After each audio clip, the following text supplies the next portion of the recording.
Hello friends, हम लोग BPSC TRE exam के लिए हिस्ट्री की एससीईआरटी बुक देख रहे हैं, जिसमें हम लोग 6th क्लास का बुक देखेंगे और ये पहला चैप्टर है। आज से हम लोग एससीईआरटी बुक शुरू कर रहे हैं हिस्ट्री का, और ये बिहार बोर्ड में चलता है। बीपीएससी टीआरई एग्ज़ाम के लिए बहुत ही ज़्यादा इम्पॉर्टेंट है। तो पहला चैप्टर है हमारा अतीत। आप जानते हैं कि मनुष्य एक सामाजिक प्राणी है। हम सभी समाज में रहते हैं। यह समाज हमारे माता पिता, परिवार, गांव, शहर, देश से होकर पूरे विश्व तक फैला है। आपने पढ़ा होगा कि आज की दुनिया एक ग्लोबल विलेज, यहाँ पर वैश्विक गांव है। क्या हमारा समाज सदा से ऐसा ही था या इसका धीरे धीरे विकास हुआ? इस सवाल का जवाब हमें इतिहास से मिलता है। आप यह भी जानते होंगे कि इतिहास का संबंध अतीत के उस काल से है जिसके बारे में हमें लिखित साक्ष्य मिलते हैं। इसके अलावा अतीत का एक काल वह भी है जिसके बारे में हमें लिखित जानकारी पुस्तकों या रचनाओं में नहीं मिलती, बल्कि ज़मीन के नीचे दबे पुराने अवशेषों, वस्तुओं, सिक्कों और अभिलेखों में मिलती है। यह काल पूर्व ऐतिहासिक काल कहलाता है। बहुत से ऐसे समाज भी हैं, विशेषकर कबीलाई और जनजातीय समाज हमारे साथ इसी युग में जी रहे हैं, लेकिन उनका इतिहास कभी लिखा नहीं गया। उनके बीच जो किंवदंतियाँ, किस्से, कहानियाँ, रीति रिवाज प्रचलित हैं, उन्हीं के माध्यम से हम ऐसे समाज का इतिहास जानते हैं। तो आपको यह अंदाज़ा हुआ होगा कि इतिहास को जानने के साधन या स्रोत अनेक हैं और विभिन्न प्रकार के हैं। तो ये पैराग्राफ जो है, इसमें कुछ खास बात नहीं दिया हुआ है। हम लोग देखिए 6th क्लास का बुक है, तो काफ़ी सारा चीज़ ऐसा होगा जो कि अनइम्पॉर्टेंट होगा, आप जानते ही होंगे, क्योंकि अगर आप बीपीएससी टीआरई का एग्ज़ाम दे रहे हैं तो आप ग्रेजुएट होंगे या आप 12th पास होंगे, तो काफ़ी सारा चीज़ आपको पता ही होगा। लेकिन जो हम लोगों को इम्पॉर्टेंट फैक्ट्स कुछ याद रखने हैं, उसको हम बस हाईलाइट करेंगे, आपको बता देंगे, आपको उसको नोट कर लेना है, या बार बार लास्ट में हम रिवाइज करवाएंगे तो उसको आपको बार बार पढ़ लेना है। तो देखिए, सबसे पहले तो यहाँ इम्पॉर्टेंट बात यह है कि जिस काल में कोई लिखित साक्ष्य नहीं मिलता है उसको पूर्व ऐतिहासिक काल कहते हैं। ठीक है, मतलब इतिहास के पहले का काल। इतिहास तब से कहते हैं जब कुछ लिखित साक्ष्य मिला है, चाहे वह पढ़ा गया हो या ना पढ़ा गया हो। ठीक है, तो बिना लिखित साक्ष्य वाला को क्या कहते हैं? पूर्व ऐतिहासिक काल। और बहुत ऐसे भी समाज हैं, कबीलाई, जनजातीय समाज, जिसके बारे में हम लोग मतलब कहीं पर इतिहास लिखा तो नहीं गया है कहीं पर, लेकिन जो किस्से, कहानी, रीति रिवाज जो प्रचलित हैं, किंवदंतियाँ जो है उनके लिए उनको लेकर जो भी किंवदंतियाँ हैं समाज में, उसी से हम लोग उनका इतिहास जानते हैं। वैसे भी देखिए, अभी जैसा समाज है उसमें हर किसी का इतिहास नहीं लिखा जाता है। जो बड़े फिगर होते हैं उनको मतलब लिखा जाता है मोटे मोटे तौर पे। चलिए, इन्हीं तमाम साधनों या स्रोतों के आधार पर इतिहासकार हमें अतीत के बारे में जानकारी देते हैं। मनुष्य की उत्पत्ति कैसे हुई, उसने कैसे साथ मिलकर रहना आरंभ किया, कैसे अपने जीवन की ज़रूरतें पूरी की, कैसे शिकार करके और कंदमूल इकट्ठा करके अपने भोजन पाया, कैसे खेती करना सीखा, गुफाओं से निकलकर मकान बनाना, उसमें रहना शुरू किए, कपड़े पहनना आरंभ किए, आग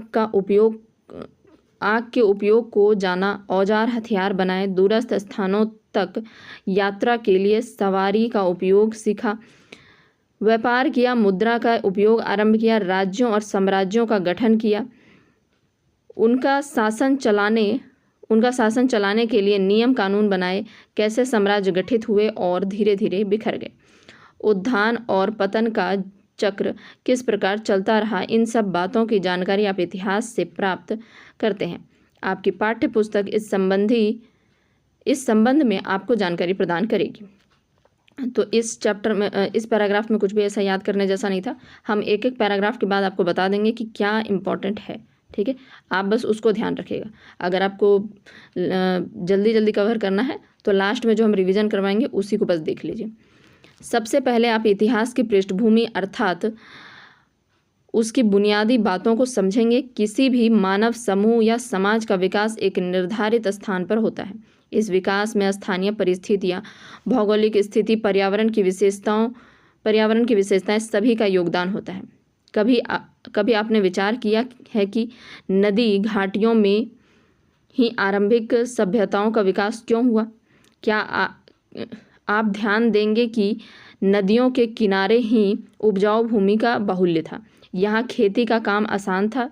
नदियों के रास्ते व्यापार की भी सुविधा थी। ऐसे ही अनेक परिस्थितियाँ सभ्यता के विकास में सहायक होती थी। पर्यावरण हमारे रहन सहन, खान पान, वेशभूषा को प्रभावित करता था। चूँकि अभी आप भारत के प्राचीन इतिहास के बारे में पढ़ रहे हैं, इसलिए भारत में कहाँ आरंभिक सभ्यताओं का विकास हुआ और वहाँ की भौगोलिक परिस्थितियाँ क्या थी, इसे जानने के लिए ज़रूरी है। इसे जानना आपके लिए ज़रूरी है। फिर आप कालक्रम के संबंध में जानेंगे। इतिहास की प्रक्रिया बहुत लंबे काल तक फैली है। सुविधा के लिए हम इसे छोटे छोटे कालों में बांट देते हैं। ऐसा क्यों किया जाता है, किस आधार पर किया जाता है, यह आप जानेंगे। फिर आप यह भी देखेंगे कि अतीत की जानकारी किन साधनों से आप प्राप्त करते हैं और तुलनात्मक रूप से इनका क्या महत्व और उपयोगिता है। तो इस पैराग्राफ में आपको यह याद रखना है कि नदी घाटियों के आसपास ही क्यों आरंभिक सभ्यताओं का विकास हुआ था। तो वहाँ पर इसलिए विकास हुआ था क्योंकि उपजाऊ भूमि थी और खेती का काम आसानी से हो जाता था। नदियों के रास्ते जाना आना, मतलब जो यातायात का सुविधा था वह भी हो जाता था। ठीक है, इसलिए नदियों के किनारे ही सबसे ज़्यादा विकास हुआ है सभ्यताओं का। ठीक है, तो इस पैराग्राफ में से आप इससे ये क्वेश्चन पूछा जा सकता है। तीसरे अध्याय में आप मनुष्य के जीवन के उस चरण के बारे में पढ़ेंगे जब वह संगठित होकर रहने लगा था, अर्थात एक समाज का विकास तो होने लगा था मगर सभ्यता की किरण अभी नहीं फूटी थी। मतलब लोग एक साथ रहना तो शुरू कर दिए थे लेकिन सभ्यता नहीं अभी बनी थी। इन मनुष्यों का जीवन सरल था परंतु कठिन भी। कंदमूल जमा करके या शिकार करके अपनी ज़रूरतों को पूरा करते थे। फिर इन्होंने अपनी सुविधा के लिए पत्थरों के औजार हथियार बनाने शुरू किए। अब शायद आपको इनका महत्व आसानी से समझ में नहीं आए, मगर यह मनुष्य द्वारा पहला आविष्कार था। उसी तरह आग का उपयोग मनुष्य ने सीखा। यह भी एक बहुत महत्वपूर्ण खोज थी क्योंकि मनुष्य के जीवन में मौलिक परिवर्तन आया। तो आग का आविष्कार जो था यह एक महत्वपूर्ण खोज थी क्योंकि इससे बहुत बड़ा बदलाव आया। अब वह अपना खाना पका कर खाने लगे। आग से खुद को, ठंड से और जानवरों को बचाने लगे। उसके जीवन स्तर पहले से उन्नत हुआ।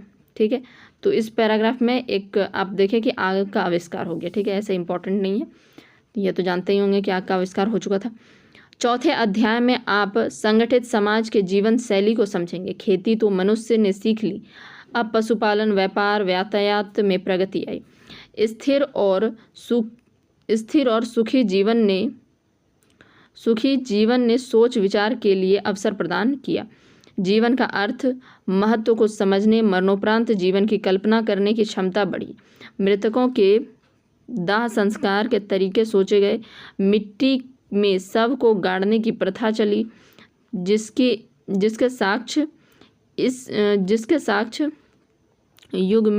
युग से मिलते हैं, मतलब इस युग से मिलते हैं। तो देखिए बीच बीच में जो ये लिखा हुआ है उससे थोड़ा डिस्टर्बेंस हो रहा है पढ़ने में, तो उसको आप थोड़ा मैनेज कर लीजिएगा। 5वें अध्याय में आप हड़प्पा संस्कृति के बारे में पढ़ेंगे। यह वह चरण है जब मनुष्य ने अन्य अर्थों में सभ्य जीवन आरंभ कर लिया था, मगर लिपि विकसित न होने के कारण अपने इतिहास के लिखित साक्ष्य नहीं। चलिए आगे देखते हैं। पुरातत्व या जमीन के नीचे गड़ी वस्तुओं की खोज और अध्ययन से इस संस्कृति की विशेषताएं हम जानते हैं। अब नगरों का विकास हुआ, उसके बाद प्रशासन तंत्र, नगर निर्माण को योजनाबद्ध रूप, उसके बाद व्यापार, कला, धर्म आदि जीवन के अनेक क्षेत्रों में मनुष्य ने एक उन्नत जीवन शैली को अपनाया। इन लोगों को लिपि की भी जानकारी थी। अनेक मुहरों पर उनके लेख मिले हैं, लेकिन अभी तक उनको पूरी तरह पढ़ा नहीं जा सका है। इसलिए हमें पुरातात्विक सामग्री पर निर्भर करना पड़ता है। यानी कि मिल तो गया है, लिपि तो वहाँ पर विकसित हो गया था और लेकिन अभी तक पढ़ा नहीं जा सका है। ठीक है, तो जो भी सामग्रियाँ मिली हैं उन्हीं पर निर्भर करना पड़ता है। छठे अध्याय में आप वैदिक काल के बारे में पढ़ेंगे। वैदिक युग बौद्धिक और आध्यात्मिक प्रगति का काल रहा। वेदों की रचना हुई जो आरंभ में लिखित रूप में नहीं थे, इसलिए इनके लिए श्रुति शब्द का प्रयोग होता है। तो वेदों की रचना जो आरंभ में लिखित रूप में नहीं हुआ था, ठीक है, इसलिए उनके लिए क्या यूज़ करते हैं, श्रुति शब्द, यानी सुनने का। श्रुति मतलब होता है सुनना। ठीक है, कालांतर में इनको लिखा गया, बाद में इनको लिखा गया। ठीक है, वेदों की रचना बाद में हुई है, वैदिक काल में नहीं हुआ। हड़प्पा संस्कृति के विपरीत इस चरण के लिए वैदिक सभ्यता का प्रयोग किया जाता है, क्योंकि अब धार्मिक और बौद्धिक रूप से मनुष्य एक उन्नत, परिपक्व और सभ्य अवस्था में जा चुका था। विकास का क्रम चलता रहा और पूर्व वैदिक से उत्तर वैदिक काल के बीच जीवन का सरल रूप ज़्यादा विकसित और जटिल बनता गया। सातवां अध्याय उस चरण को दर्शाता है जब भौतिक जीवन और बौद्धिक जीवन दोनों में हुई प्रगति का एक समन्वित रूप सामने आया। राज्यों के विकास के क्रम आरंभ हुआ और इससे संबंधित सैनिक, प्रशासनिक और राजनयिक गतिविधि आरंभ हुई। दूसरी ओर धर्म और दर्शन के क्षेत्र में नए विचार उत्पन्न हुए। बौद्ध और जैन धर्म के रूप में नई विचारधाराएं उत्पन्न हुई, जिनका प्रभाव भारत ही नहीं विदेशों पर भी पड़ा। तो बौद्ध और जैन जो धर्म रहा उसका केवल भारत पर ही नहीं बल्कि विदेशों पर भी उसका प्रभाव पड़ा।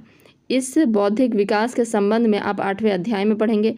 आपको शायद यह पता नहीं हो कि इस चरण में बिहार का क्षेत्र भारत का सबसे महत्वपूर्ण क्षेत्र बना। तो बौद्ध और जैन के बारे में जब हम लोग पढ़ते हैं तो बिहार का क्षेत्र बहुत महत्वपूर्ण हो जाता है। विश्व के प्रथम गणराज्य की और भारत के पहले साम्राज्य की स्थापना बिहार में हुई। इसी तरह बौद्ध और जैन धर्म की उत्पत्ति का केंद्र भी बिहार ही था। अध्याय 9 में आप मौर्य समाज का इतिहास पढ़ेंगे। विशेषकर अशोक महान की उपलब्धियों से आप परिचित होंगे, जिसने पहली बार एक कल्याणकारी राज्य की स्थापना की और भारत के पड़ोसी राज्यों से मैत्रीपूर्ण संबंध स्थापित किए। आगे चलकर इन्हीं संबंधों से भारत के सांस्कृतिक प्रभाव का विदेशों में विस्तार हुआ। 10वां अध्याय मौर्य साम्राज्य के पतन के बाद की जानकारी भारत की राजनीतिक स्थिति को दर्शाते हैं।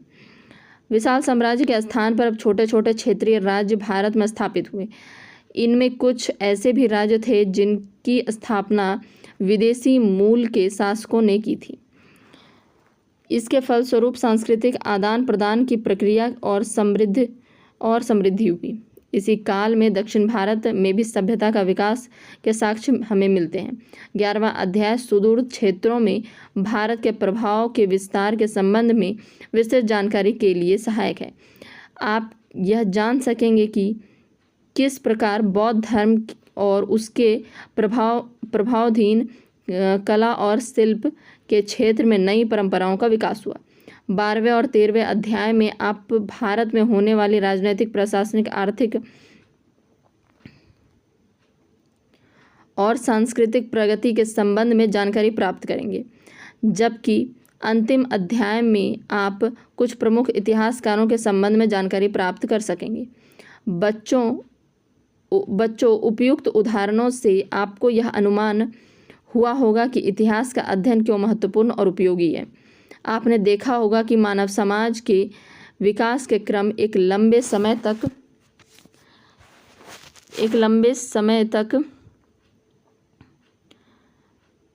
महत्वपूर्ण और उपयोगी। आपने देखा होगा कि मानव समाज के विकास का क्रम एक लंबे समय तक फैला है।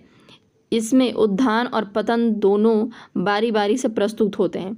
इसके पीछे अनेक कारण होते हैं। इतिहास हमें उन कारणों का बोध कराता है और तभी हम अपने अतीत को जान पाते हैं। अतीत की जानकारी हमें अपने वर्तमान और भविष्य को बेहतर बनाने में सहायता प्रदान करती है। यही कारण है कि इतिहास को समझना हमारे लिए आवश्यक और अनिवार्य भी है। तो यह जो चैप्टर था, यह चैप्टर में कुछ ऐसा खास बात बताया नहीं है। यह चैप्टर कंप्लीट हो गया है। इसमें बस आपको बताया गया है कि क्या क्या हम लोग आगे पढ़ने वाले हैं। ठीक है, तो पहला अध्याय बस इसी पे है कि हम लोग आगे क्या क्या चीज़ें पढ़ने वाले हैं। इसमें कुछ भी इम्पोर्टेंट नहीं था, इसलिए इसको ज़्यादा हम इसमें कुछ भी हाईलाइट नहीं करेंगे, बर्डन बढ़ाना अच्छी बात नहीं है। तो हम लोग नेक्स्ट चैप्टर में मिलेंगे। अब इसका दूसरा चैप्टर लगभग 14 चैप्टर मेरे ख्याल से है, ठीक है। तो आपको एक एक करके चैप्टर्स मिलते जाएंगे, आप उनको देखते चलिएगा और लास्ट में हम लोग रिवीजन भी करेंगे, ठीक है। Thank you.